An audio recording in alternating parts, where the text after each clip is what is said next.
ঈদের গোস্তগুলোকে ছিঁড়ে খেয়েছে সেই সকল হায়নার দলেরা। প্রথমত তার অংশগুলোকে ছিন্ন বিচ্ছিন্ন করে তারপর সেটাকে গরম পানিতে সিদ্ধ করা হয়, তারপর রান্না করে নাকি তারা খেয়েও ফেলে। আজকে কথা বলবো স্ক্রিনের এই ভাইয়াটাকে নিয়ে। ছবিতে লেখা আছে, হাড্ডি কখনো গুস্ত হয় না, উপজাতিরা কোনোদিন দোস্ত হয় না।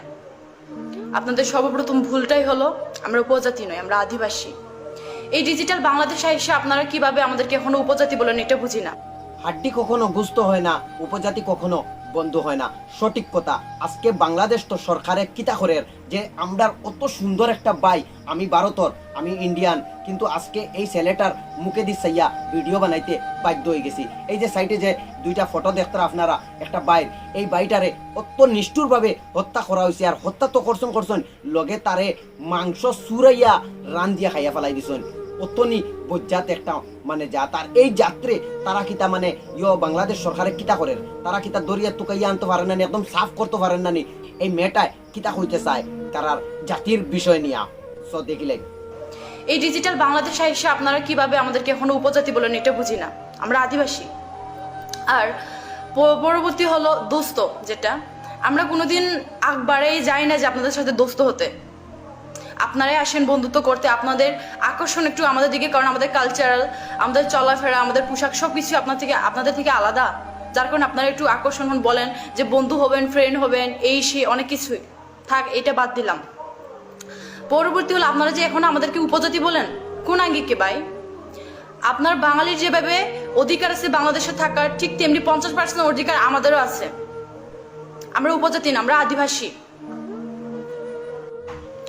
আপনাদের মধ্যে তো অনেক কিছু দেখা যায়, জামাইয়ের হাতে শ্বশুর খুন, শ্বশুরের হাতে নববধূ দর্শন, শাশুড়িকে নিয়ে জামাই পালিয়েছেন। আপনাদের মধ্যেও যেমন এমন কিছু কিছু ঘটনা ঘটে, কিছু কিছু না, অনেক সময় দেখি, নিউজেও দেখি, অনেক সময় দেখি এইসব ঘটনা। এগুলা নর্মাল হয়ে গেছে দেখতে দেখতে। এগুলো দেখলেও কি না দেখলেও কি, আমাদের মধ্যে কিছু কিছু সংখ্যক এমন মানুষ আছে যাদের কারণে আজ আপনারা এইভাবে পুরা আদিবাসী, পুরা জাতিকে এভাবে আঙ্গুল তুলছেন, কলঙ্কিত করছেন। 5টা আঙ্গুল কিন্তু সমান না, 5টা আঙ্গুল আসলেই সমান না। কিছু মানুষের জন্য আপনারা পারেন না এইভাবে আমাদের পুরো আদিবাসীকে এভাবে আঙ্গুল তুলতে। হ্যাঁ, ঘটনাটি আসলে অনেক খারাপ হয়েছে, ছেলেটার সাথে অনেকটা বাজে খারাপ হয়েছে, এটা আমরা মানি। আমি নিজে চোখের পানি আটকে রাখতে পারিনি এটা দেখার পর। আমরা চাই ওই অপরাধীদের শাস্তি হোক, তাদের ফাঁসি হোক, এটা আমরাও চাই। কিন্তু আপনারা যে কিছু মানুষের জন্য এভাবে আমাদের পুরো জাতিকে কলঙ্কিত করবেন, এটার কোনো মানে হয় না। এটা অমূর্খতা ছাড়া কিছুই না। আপনারা এভাবে পারেন না আমাদের পুরো জাতিকে এভাবে আঙুল তুলে কথা বলতে। আমরা নিজেরাই বিচার চাইছি ওই অপরাধীদের কাছে, তাদের ফাঁসি হোক আমরা চাই।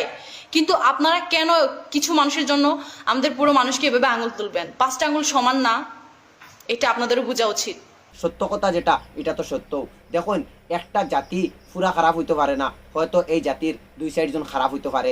তাহলে বাংলাদেশে সরকারের কাছে আমরা ইন্ডিয়া থেকে আমি কই আর অনুরোধ করি আর যে এই যে মানে জিনিসটা সৃষ্টি ওর বাংলাদেশও এই জিনিসটা বড় হওয়ার আগে আগে যারা মানে অপরাধীগুলো আসেন, যারা মানে এই দুষ্কাম করছেন, তারা সবরে অ্যারেস্ট করা হোক এবং প্রাপ্ত শাস্তি দেওয়া হোক।